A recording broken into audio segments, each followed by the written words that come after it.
Welcome to the Madison Miller podcast. The second guest of the evening is the co-host of the Sports Dudes podcast, James Celestin. How are you doing on this evening? I'm doing all right, man. How you doing, Madison? I'm good. All right. I just had our buddy Julian on before. He analyzed the heartbreak region, and the region you'll be analyzing with me is the painful region, as they'll go through all the matchups round by round up until the Elite Eight to figure out a winner.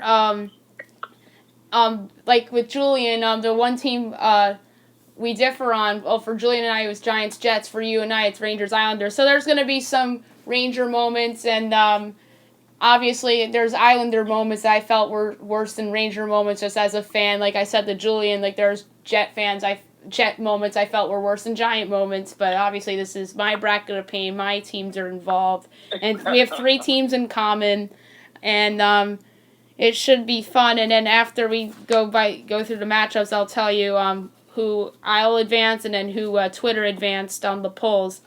We actually have a couple play-in matchups in the bracket the region I chose for you, the painful region. We'll do the play-ins first. 11 seed play-in matchup. The Pat Shurmur era or the 2008 Yankees missing the postseason in their final year at the old stadium. That, you know what it is? I wouldn't call it as painful because the thing about that one is that you kind of saw crevice of the Yankees. You kind of saw crevice of the Yankees starting to break down. Remember, 2003 they lost the World Series. 2004 they blew that 3-0 lead to the Red Sox, and then 2005, 2006, 2007, like losing in the first round. So you kind of saw what's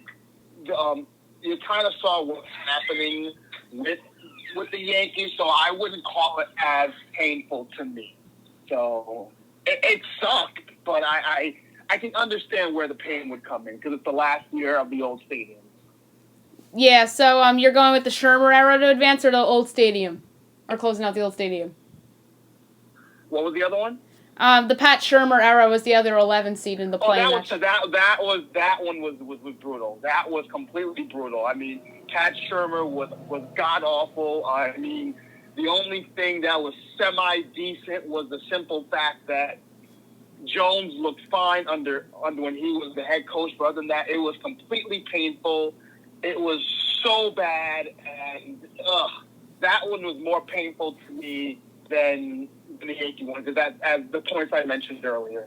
All right, so Twitter actually agrees with you. So Twitter advanced the Pat Shurmur era. The reason why I chose the 2008 Yankees, it's because it's the last year of the old stadium, and I just think that as a Yankee fan, that really hurt me. The Giants were bad under Pat Shurmur, and I wasn't a big fan of Pat Shurmur anyway. So that's why I went with the 2008 Yankees missing the postseason. Although, like you said, there's a case to be made that we saw it coming.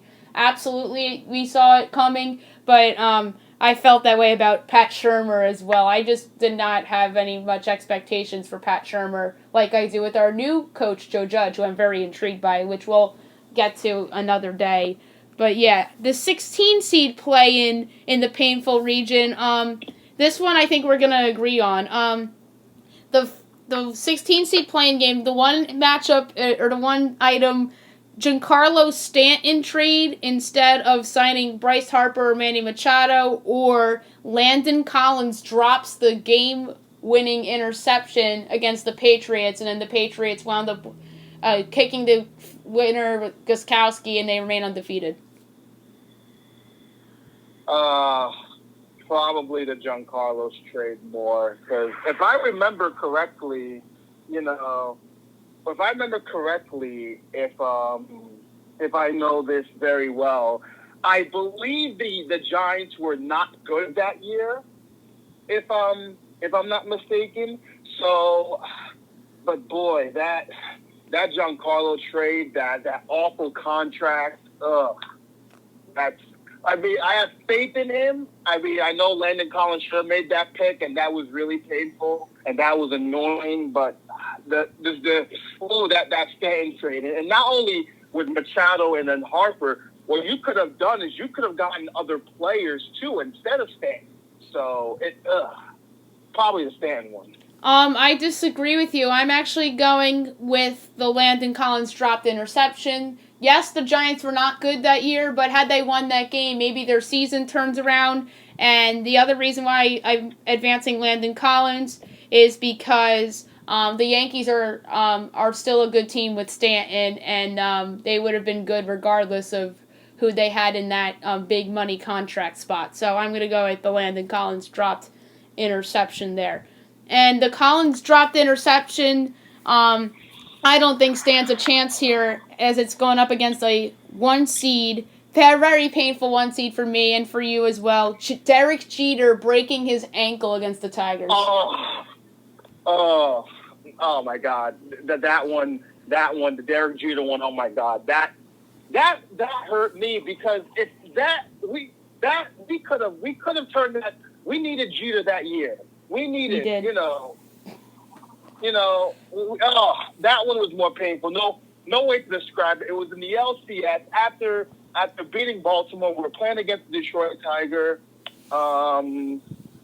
It's, oh my God, especially words can't describe how painful, because I remember that day too. I was watching it with my buddies and seeing what happened to Jeter breaking his leg. It hurt because we got swept that year in the LCS against Detroit, which I feel like had Jeter stayed, we would have had a much better chance against Detroit. I agree. So that one to me is painful, extremely painful. Yes, I'm advancing Derek Jeter as well, and Twitter agrees with us about Jeter, and Twitter actually agreed with me on the 16 seed play-in game. They took Collins over the Stanton trade. In terms of the 11 seed play-in game, Twitter agreed with you with the Pat Shurmur era, by the way. So Twitter and I just had a disagreement there with the 11 seeds. So the 8-9 region, the 8-9 matchup in the painful region, you have the 8 seed, the Jeff Hornacek era, against the 9 seed, 2007 Red Sox win the World Series. Boy, they're both pretty painful. I'm going back and forth with that one because Jeff Hornacek era, that had Phil Jackson over looming, and that was dreadful. And I believe Porzingis was a rookie, if I'm not mistaken. Melo was still on the team. That one was bad, but if I had to pick, because I know the Knicks' history is pretty damn bad, I'm going to have to go with the Red Sox win the World Series in 07 because that was extremely painful. I was rooting for Colorado. They had a Cinderella story.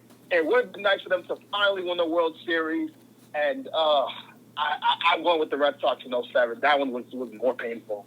I actually went with the Hornacek era. Twitter agrees with you, by the way. Twitter went with the Red Sox. I am going to go with Jeff Hornacek only because that first season he was there, the team was actually supposed to be somewhat good. They acquired Rose and Noah and Porzingis in year 2, expected to make a leap. Carmelo was at the end of his prime, so that was probably... I was hoping for one last kick at the can, and then I was way wrong about that. I thought the Knicks were going to be a postseason team that year, but I couldn't have been more wrong. So I'm advancing the Hornacek era over the 07 Red Sox, and that 07 Red Sox team was actually really good. So, and plus I didn't think Colorado had any chance against the Sox. I was rooting for Colorado too, but I thought that the Red Sox had that one in the bag against Colorado. So I'm advancing Hornacek, although Twitter agrees with you. All right, 5-12.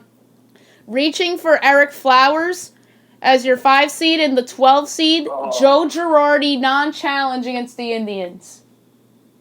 Wow. The Eric Flowers one by far, and here's why. Eric Flowers became the most. He was terrible, and the fact that it didn't work with us, it just made it awful. He was bad. He was lazy, poor work ethic, and there were other players we could have gotten. I just really think that one was bad. And there's no question about it. That as far as Joe Girardi not challenging, I mean, yeah, that was bad and that was painful, and he should have. And we still ended up coming back to winning that series and advancing to the LCS. But reaching for Eric Flowers to me was pretty damn bad, so I'm going to have to go with that one. I agree with you. I advanced Eric Flowers as well, but Twitter curiously went with the Girardi non-challenge. So, I don't know what Twitter was thinking there. I agree with you. Eric Flowers has to advance. So the next matchup is the 4-seed 2015 Eastern Conference Finals loss against the Tampa Bay Lightning, against the 13 seed, I know you're laughing, and against the 13 seed 2007 ALDS loss against the Indians, as we all remember the Jabba with the Bees. I'm going with the Jabba of that one because I do not really care about the Rangers losing to Tampa. I'm a little biased here because I'm an Islander fan, and I enjoyed every single moment of Game 7 when Ben Bishop shut out the Rangers in the Garden. It was beautiful. And fun fact, I was actually supposed to go to that game, but I ended up going to Foley's, and I was watching that game with a whole bunch of Rangers fans, and I was wearing my Islander shirt, and the fact that they won put a smile on my face. So I understand why you would go with that, because it's more painful, but the Java Bug one, that one really annoyed me. And that was just bad because he was dominating. He was pitching well. And then ever since he had those mosquitoes, those bugs and whatever, he was off his game. And I'm gonna have to go with that one. And we could have definitely played the Red Sox in the LCS that year. Yeah, that's the whole what if of that. And Twitter actually agreed with you. I was very surprised Twitter went with the 13-4 upset there. I went with the Eastern Conference Finals loss because I was at that game. That's a main reason why I went with that. And spoiler alert, I have that going far. Well, I mean, me being there was probably the reason why. Crazy, Madison? What? If the Rangers would have won that game, I think you would have had a very good chance against Chicago that year. A very good chance. Oh, I think we would have had a shot too. Well. Chicago, all due respect, a good team. I think that would have been an all-time classic series if it was us in Chicago. That would have been a 7-gamer. Absolutely. So continue. Yeah, so I know the Rangers moment was moment of glory for you. And like I said, the Julian on the podcast before, in his region had the Victor Cruz injury in it. He's obviously a Jets fan, and I alluded to him. You know what's in my bracket of glory that's coming out next week? 99 yards, Eli to Cruz is in the moments of glory bracket, and then Julian said that moment still pains him to this day. And it's funny, though, too, because that game, both the Jets and Giants were fighting for a playoff spot. And the simple fact that the Jets were in contention, and that game, I think, kicked them out the postseason and catapulted the Giants to their run for their second Super Bowl. So, yeah. That game was the downfall of the Jets. The Jets still had a shot at a wild card in Week 17. They had to win their game, and somebody had to lose. Like, the Jets had a shot, but it was like a long shot that they'd make it. They were mathematically alive Week 17 that year. But it's funny, the Jets were favored in that game because it was a Jet home game, and the stadium was littered of Giants fans, and it was Christmas Eve 2011. I'll never forget where I was, and I was going ballistic when that Cruz touchdown happened. I was there too. I was at the game as well. I wasn't at the game. I was at home. I was at the game. And a bunch of my buddies were all Jets fans, and they were the Jets were dominating that game up until that point. It was like, it was third down. We were back on our own end of, oh my God, please Eli, just complete the pass. This is terrible. And then once Cruz ran, it literally sucked the life out of all Jets fans, and it made me smile. And that was still to this day the best moment that I had because we ended up going to the Super Bowl, and we all know the rest is history. So. Thank you, New York Jets, for giving us a giant moment. And Julian said he was at that game. I was not at that Victor Cruz game. Julian said on the show before, he said that he was at that game as well. Poor guy. Poor guy. Yeah. I feel bad. Like, he's a Jets fan. He's also a Knicks fan like we are. He's a Rangers fan like you are. The only team that he really has going for him is the Yankees, like all three of us are. So that's all of us are our common ground. So poor Julian. Yeah, that was a rough one for him, that Victor Cruz game. We left off at the 6-11 matchup. For Twitter and for you, 6 seed Fizdale era versus 11 seed Shermer era, and in my bracket, it's 6 seed Fizdale era versus 11 seed '08 Yankees missed the postseason. Ooh, boy, that's that one I would probably go with the '08 Yankees, only because Fizdale was bad. He was really, really bad. And but I feel like there were other forces too outside of his control, especially with the way Steve Mills was handling it, the way that they couldn't come to agreement. And Fizdale coming here and thought that he was going to get Durant, thought he was going to get Kyrie. But in that situation, I would probably go with the '08 Yankees missing the postseason. But what about Fizdale versus Shermer? Fizdale versus Sherman. Damn, man, that's a really hard one. That is hard. That's as brutal as a 6-11 matchup you'll get in terms of who you would advance. It's a flip of the coin. There's really no wrong answer. But if I had to pick Shermer, I really did not want Shermer. I was not a fan of Shermer. I did not like him from the start. I thought the Giants could have got somebody better. But the Giants went with the guy because he was the offensive coordinator. There are guys in the NFL that are just good as coordinators, not so much head coaches. That's what Shermer is. Shermer is a good coordinator, not a good head coach. Absolutely.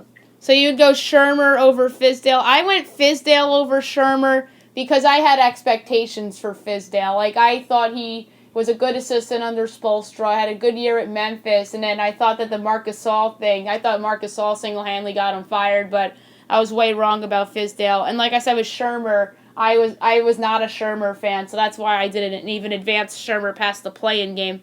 So I have Fizdale advancing in my round of 32 over the play-in winner of the Yankees, and then I would have advanced Fizdale over Shermer as well. 3 versus 14. 3. Henrique, it's over! As the Devils advance to the Stanley Cup Finals on a goal by Adam Henrique in 2012 over my Rangers, and the 14 seed 2010 ALCS loss against the Texas Rangers. That one was paid. Wow, that was. See, when the Rangers played against the Devils, I was kind of torn because I don't really like the Devils. That's true. I really don't like the Rangers, so it's I was so torn. I was I wish both teams could lose. Yep. But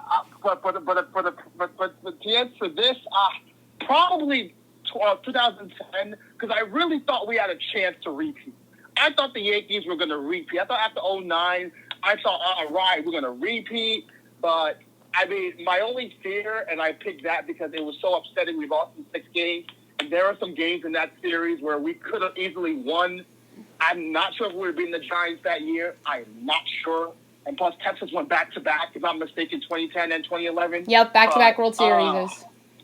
But I would probably go with 2010 because I had so much high expectations.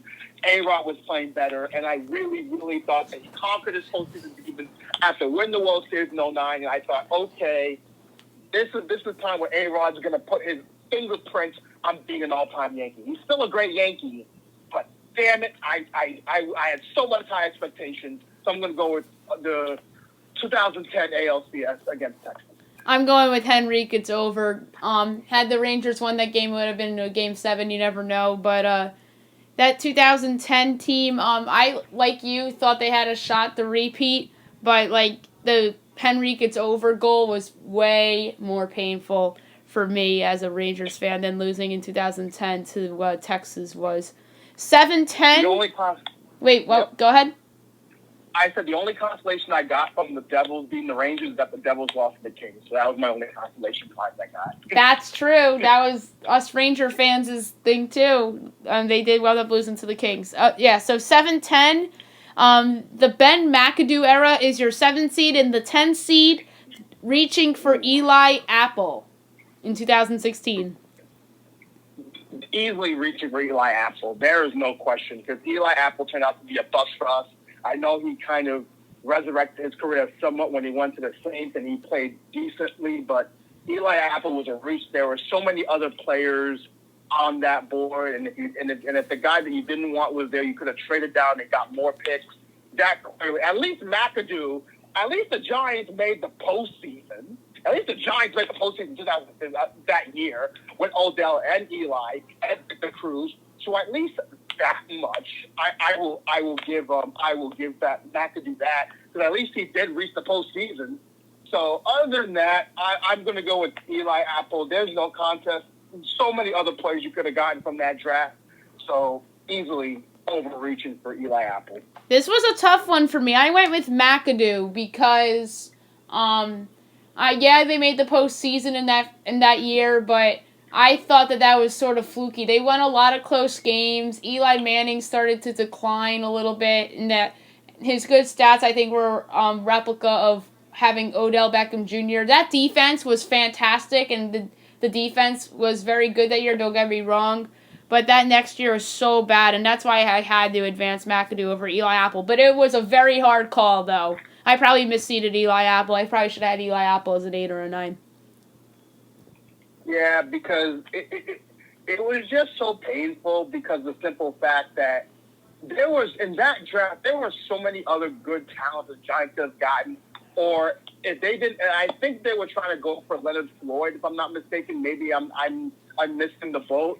But they could have gotten him or tried to trade for him, or I forgot there was another tackle the Giants were interested in. But they could have traded down instead of reaching for a guy that's bad. And his teammates really didn't like him. Landon Collins had a big problem with Eli Apple. The only thing I don't have McAdoo as painful for me personally is the simple fact that the Giants made the postseason. And if Odell did not take that boat trip, I think the Giants could have beaten Green Bay.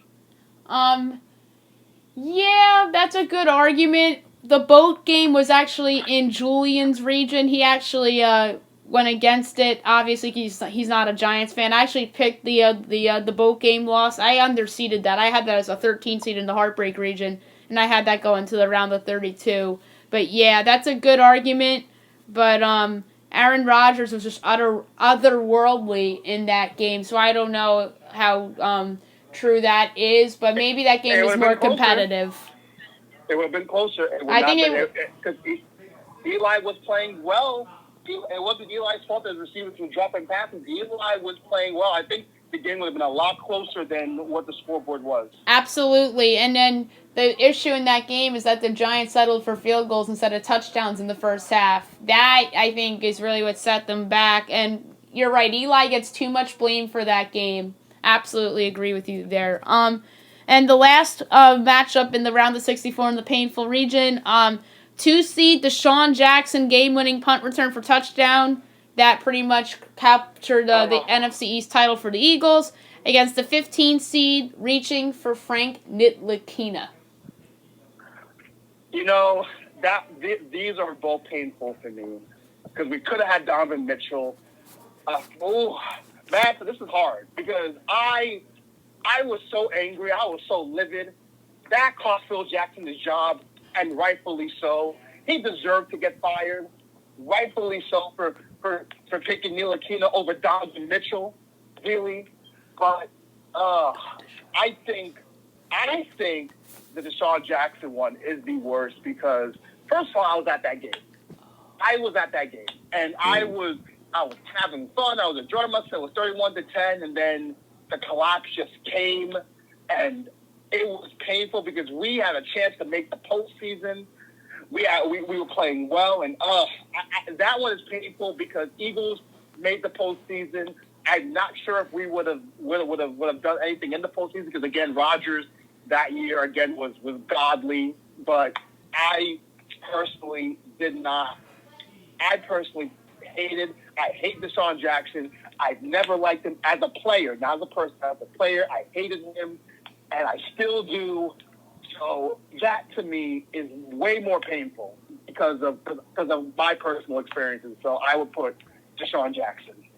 Yeah, I agree with you. I have Deshaun Jackson advancing as well. In terms of what Twitter voted, Twitter went with the Shermer era. over Fizdale. Henrique, it's over 2010 Yankees. McAdoo over Eli Apple, and Twitter agreed with us on Deshaun Jackson. So now let's go to the round of 32. You got Derek Jeter breaking his ankle as the 1 seed against my bracket says 8 seed Hornacek era. Your bracket in Twitter went with the 9 seed. '07 Sox win the World Series. What was number 1? Jeter breaking his ankle. Jeter, it's easily Jeter breaking his ankle because I still that to me was so heartbreaking, and seeing that just made me feel so dejected. I felt like we could have had a chance against Detroit, so easily Jeter, no question about it. I agree with you. Jeter breaking his ankle. I'm advancing that as well, but for some reason Twitter went with the '07 Sox. That was a questionable upset in my opinion. But yeah, I'm with you on the captain breaking his ankle. And the other one, in our bracket, it's the Flowers pick against my bracket, it's the conference finals loss. And for you, it would be the Flowers pick against the Yankees 2010. I'm advancing the Rangers losing to the Sweet 16. I can understand for you. I mean, to be unbiased, I would probably go with that as well, because the simple fact that Rangers losing that, and it was just rough, and the fact that Rangers fans were upset, not me, but Rangers fans were, I probably would advance that too. Yeah, and Twitter's round of 32 was the Girardi no challenge against the 2007 LDS. That ended up in a Twitter tie, so I had to break the tie.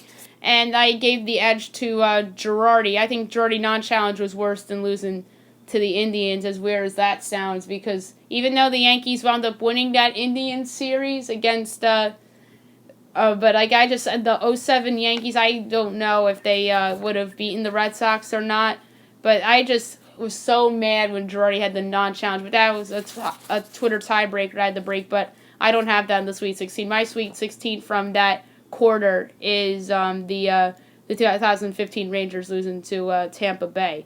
In my bracket, it's Fizdale versus Henrique. It's over. And then for you, it would be Shermer against Henrique. It's over. Actually, no, Shermer against 2010 losing to the Rangers. Here I'm going to advance Henrique. It's over David Fizdale to the Sweet 16 because that was just painful losing to the Devils. Yeah, I'll agree with you on that. Like, I'll agree. I think anytime losing in a conference finals and the way that they lost, it will be way more painful. So I would go with that. Yeah, just because it's the Devils too, and I have a lot of Devil fan friends, and they were picking on me, and like I was just so mad. That Devils team was not. There was a 6 seed. They were probably underseeded 6 seed, but they were still a 6 seed, and Marty Brodeur at the end of his prime too. So losing to the Devils was very painful. So I advanced Henrique. It's over. You were the better team. You were the much better team. Exactly. I had the Rangers winning that series in 6. I had the Rangers going to the finals against. I had the Rangers going against Vancouver actually that year, and I had Vancouver winning their first cup ever. So, boy, was I wrong. Yeah, Vancouver lost in the first round, and when the conference finals came to about, it was Rangers, Devils, and then the Kings and the Coyotes. I picked the Kings to upset the Coyotes, but I had the Rangers beating the Devils in 6 in the conference finals. I had the Kings beating the Coyotes, and I had the Rangers beating the Devils, and I had the Kings beating the Devils. I had the Kings winning that after the Kings upset the Canucks in the way that they did it. I was like, well, I think this might be the Kings' year. Yeah, I started again that vibe too. And they were an 8 seed too. They were an 8 seed, and that Western Conference was loaded. So that was a pretty tough Western Conference that year, if I'm not mistaken. So, yeah, the West was loaded that year, and that Kings team underachieved in the regular season, and were the 8 seed and wound up winning the cup, and they made everybody forget that they underachieved in the regular season. You've seen that a lot with some of these champions in sports within the last decade or so. And then in the round of 32, but yeah, we're just saying about underachieving teams going on runs. That happens sometimes. I agree. That makes some fans forget about the regular season, but for good reason. Mm-hmm. Like the 2011 Giants, like they underachieved in the regular season, but wound up winning the division because they lucked out, beat the Cowboys twice, and then they wound up winning the Super Bowl, and that made me forget that they underachieved that regular season. Yeah, 2011. If you look at it, 2011, it was more like, man, Coughlin's gonna lose his job, and also fun fact, if you remember, Eli before the season, he was on WFAN and he says that he's elite, and that no, year it was the K show. The K show. Oh, the K show. Oh, right, it was the K show. Sorry, my apologies. Yep. He was on the K show that year and said he was elite. He said, I think I'm elite, and that year he won the Super Bowl. So I was like, oh wow. He shut all the haters up. He did that year because the way that Eli handled himself that year was great, and I thought that was probably, again, it goes to show that teams that underachieve in the regular season can easily do well in the postseason. Taking to the region, what's next? Yep. Round of 32, last matchup here. For me, it's the McAdoo era against the Deshaun Jackson game, and then for you, it was Eli Apple pick against Deshaun Jackson. I think we're going to agree about this one. It's Deshaun Jackson, no argument. Next. Yep, exactly. Sweet 16. It's weird because the Twitter Sweet 16 was 07 Sox against the Girardi No Challenge against Henrique It's Over and Deshaun Jackson. I agree with Twitter about Henrique versus Deshaun Jackson.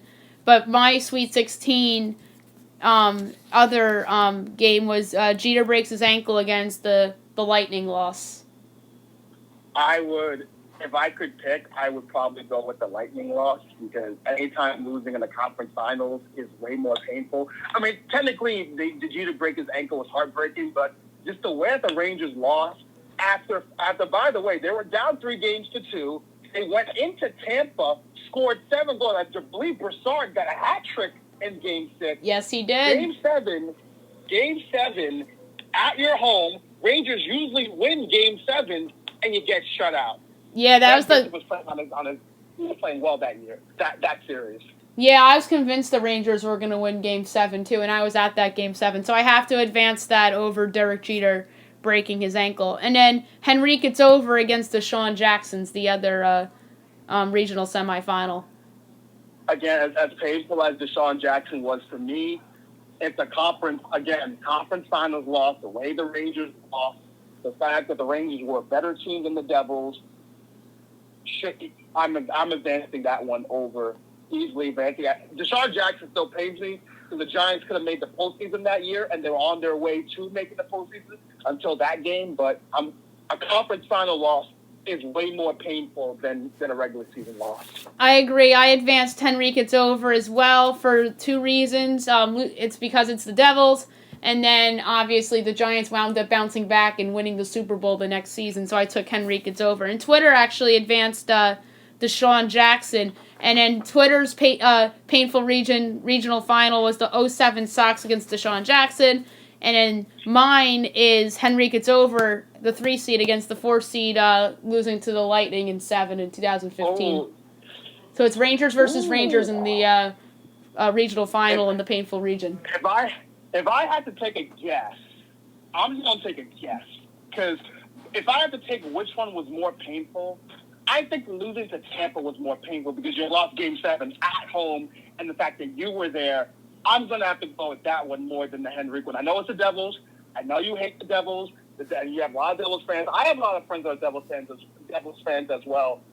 So I would probably go with Rangers losing the Lightning at home because you got shut out, and it was at home. At least this was at New Jersey. So I would go with the Rangers losing the Lightning.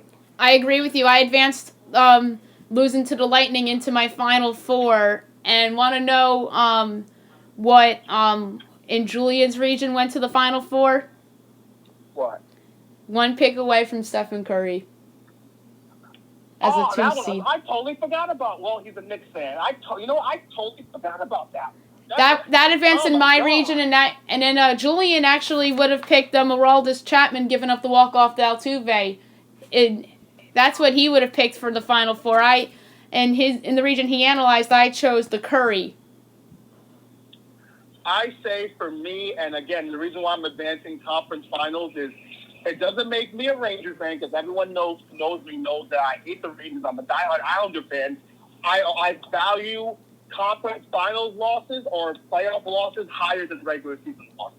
Right. That's just to me. Right. That's how I value. Like for instance, the 2001 Giants lost to the Ravens. That was higher for me because I remembered watching that game. That one was painful to me because we got destroyed. So I value losing that than, like, say, Giants losing to the Redskins in a regular season matchup. Right. To me, personally.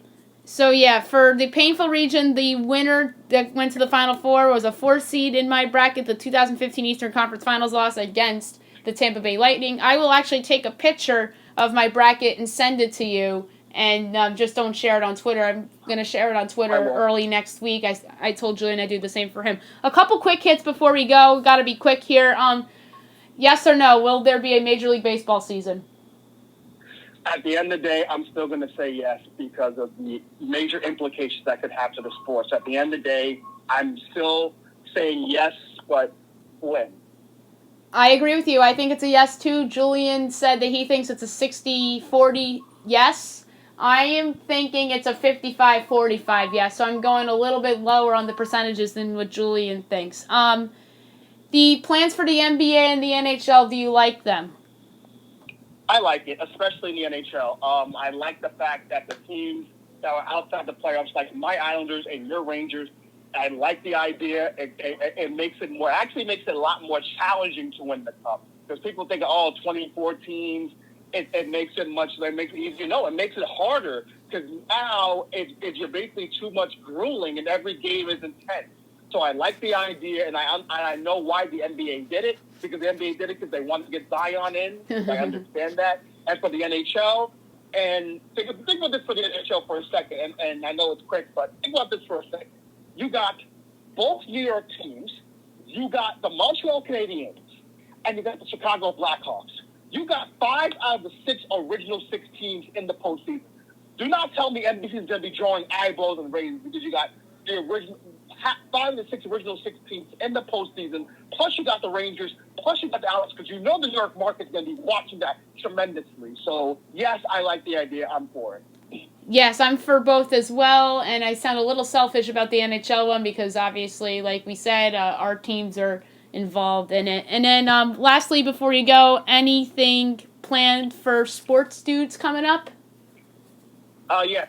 Tonight we're going to be interviewing Chris Williamson from SNY. We're going to interview him tonight, and we're still going to be talking about what's been going on with the protesting and the movement, because these issues will not and cannot be not talked about. We're going to be touching about what the NBA is doing, and we're also going to be talking to a Major League scout in the next couple of weeks, so we're going to be talking to him as well.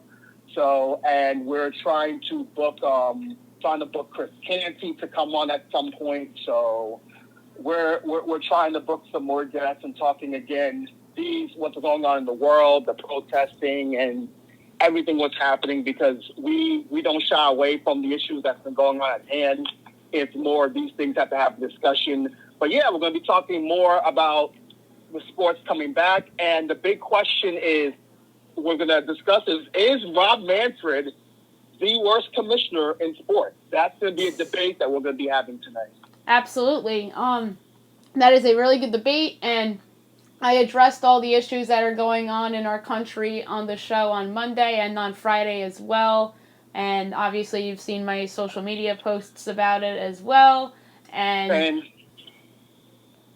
what were you going to say? I said same, and I also said because of the fact that these conversations need to be had, and we all, as a country, need to not think division and think more unity. That's how things get changed. Instead of going against each other, listen. And lastly, before you go, the Drew Brees comment that I'm surprised that we didn't talk about kneeling for the flag. I want to say quickly, I get where Drew Brees is coming from. I completely understand. But I always say optics. Optics, optics, optics. Look what's going on in this country. Look what's going on in the world.